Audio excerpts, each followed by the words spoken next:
2 years ago, in a small town called Maybrook, a teacher named Justine arrived at her classroom, but there were no students inside. Only one child was there, Alex Lilly.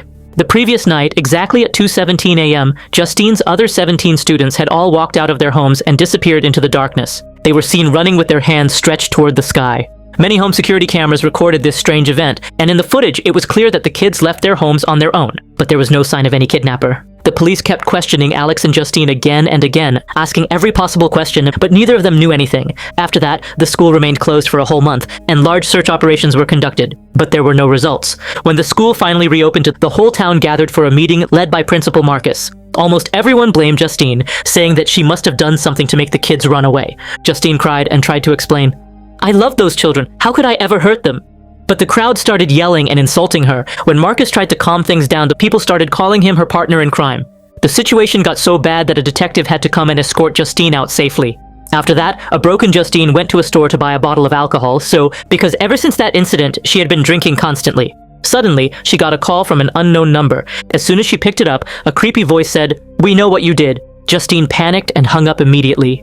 When she came out of the store, a junkie named James asked her for money, but she ignored him and walked away. That night, when she was at home, the doorbell rang. She got scared and looked through the peephole, but no one was there. Then came a loud knock. She slowly opened the door. No one outside. But on her car, written in red paint, were the words, "Witch!" The next morning, she tried to wash the word off, but the stain didn't go away. So she was forced to drive that same car to school. There, Marcus told her to take some time off and advised her to get mental help. He also told her that Alex had been moved to another class and was doing fine. Justine said she wanted to talk to Alex, but Marcus refused. He said, "You always cross professional boundaries. Hugging kids, dropping them home, that's not a teacher's job."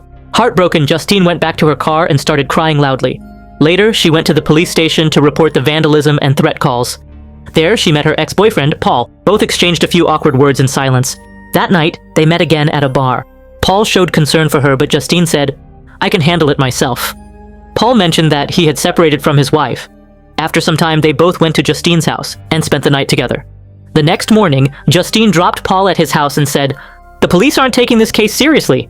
Then she waited near the school bus stop, and when Alex got off the bus, she followed him. At his house, she rang the bell and knocked, but no one answered. The windows were covered with newspapers. She peeked from the backyard window, and through a small gap, she saw Alex's parents sitting still on the sofa. She got scared and fell down, and then looked again, but the scene was the same. She called Marcus and told him everything, but Marcus scolded her. "You're stalking a student, Justine."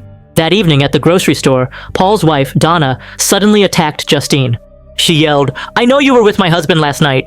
Justine tried to explain that Paul told her he was single, but Donna, in anger, poured alcohol on her. The clerk had to come and pull her away. That night, Justine had a terrifying dream. She was in her old classroom, and all the kids were sitting with their heads down. Then Alex looked up, and his face was covered in clown makeup. He gave a creepy smile.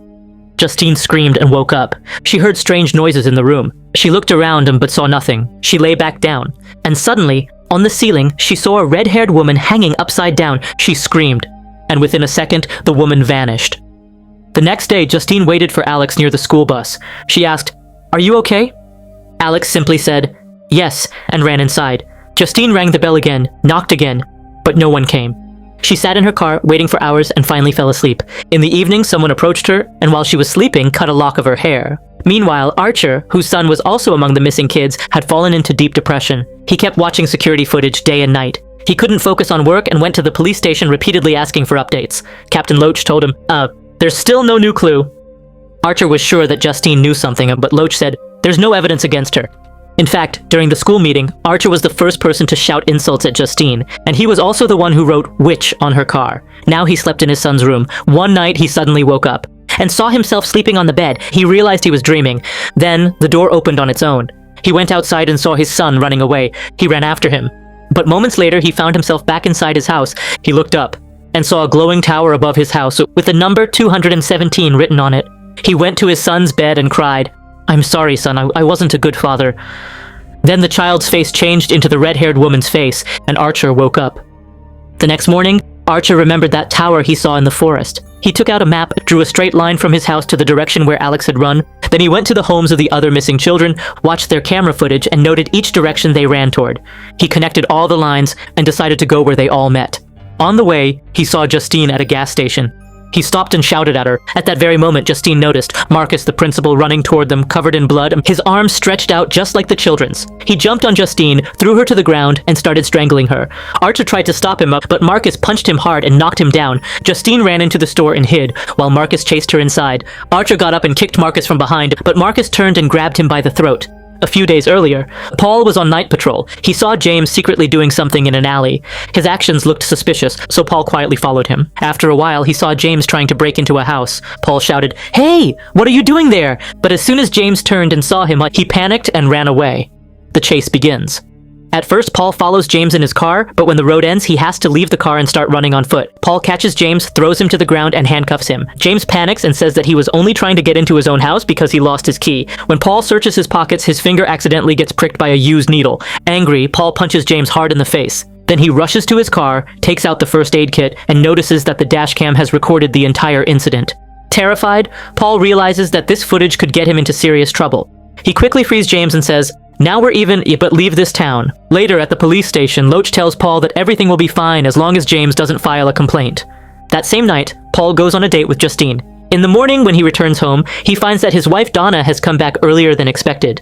Seeing Paul's strange behavior, Donna immediately understands that he spent the night with another woman. A little later, while Paul is at work, he sees James outside the police station. He shouts and calls out to him, but James gets scared and runs away. Paul quickly gets into his car, unplugs the dashcam cable, and starts chasing James. Now the story goes back a few days. James is a drug addict who lives in a tent in the woods. When he runs out of drugs, he goes to town looking for unlocked cars, stealing whatever he can find inside. He sells those stolen things to earn a little money. On the night Paul caught him, James was actually trying to break into a house. And yes, Paul's suspicion was right, he was stealing. Later, James notices that all the windows of the Lilly family house are covered with newspapers, and there are letters piled up by the door, meaning no one has been there for a while. He climbs the wall and enters through a window. The room is filled with furniture. When he reaches the living room, he freezes. Alex's parents are sitting on the sofa, their faces covered with strange cuts, but they aren't moving. James slowly walks closer, but they stay completely still. Despite being scared, he continues stealing. Then he hears a noise from upstairs, but he ignores it. As he's about to leave, he hears a sound from the basement. He goes down, and what he sees makes his breath stop. In the basement, all the missing children are standing together, completely motionless. Suddenly, they all turn their heads and stare at him at once. Terrified, James runs up and blocks the door with furniture.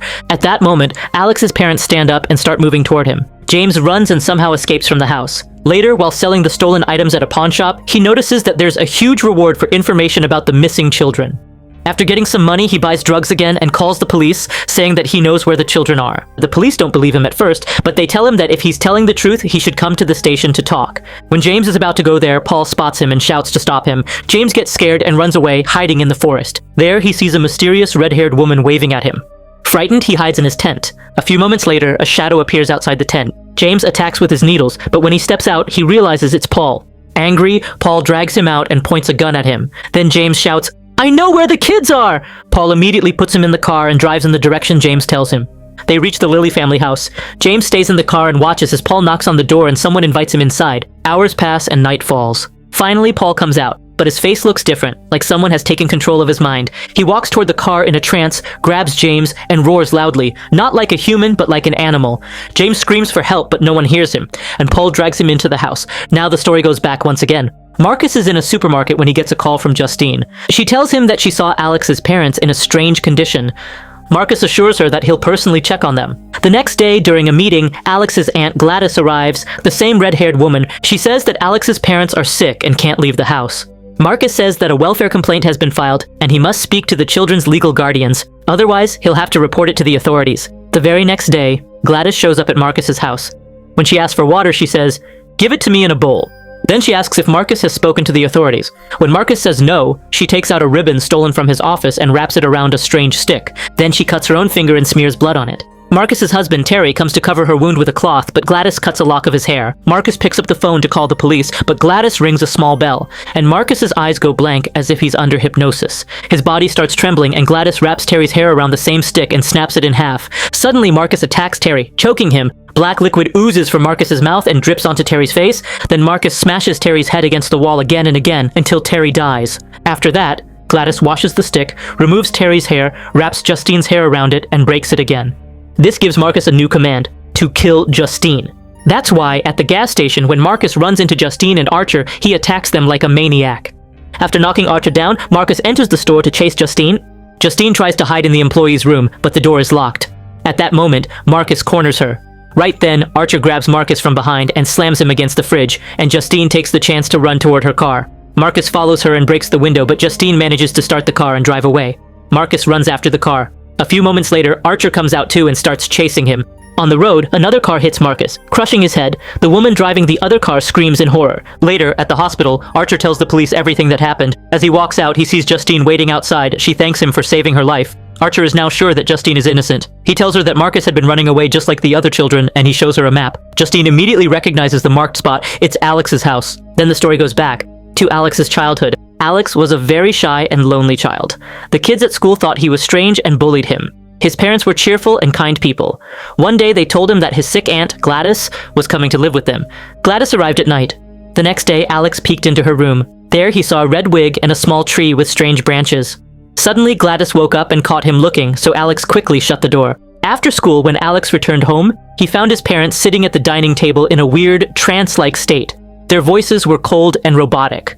Then Gladys appeared, looking fresh and healthy, and said everything was fine. Alex got scared, and when he threw water on his father, he didn't react. He just wiped it off calmly. Gladys scolded Alex and sent him to his room without dinner. The next morning, his parents were still sitting at the table, but now their eyes were red, and they weren't moving at all.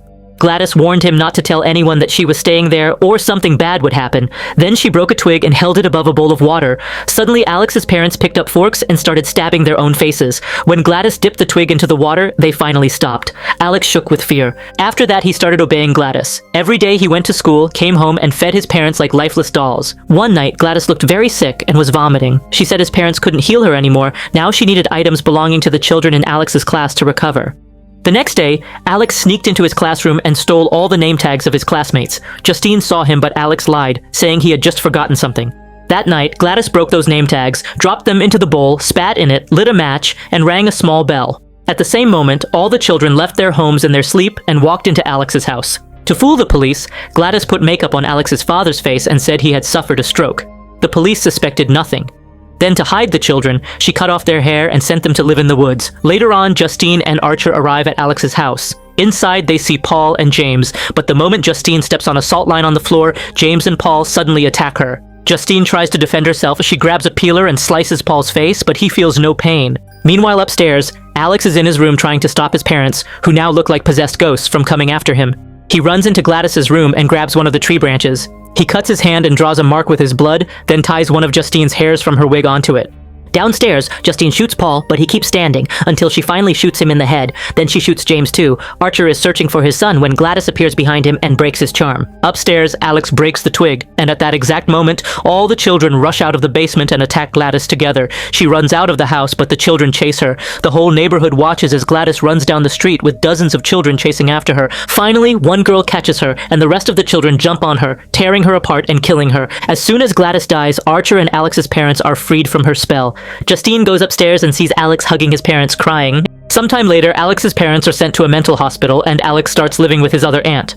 The rest of the children return to their homes, but it takes many of them a long time before they can speak again. So friends, I hope you liked this video. If you liked the video, then like, share, and subscribe to the channel. See you in the next video. Till then, bye.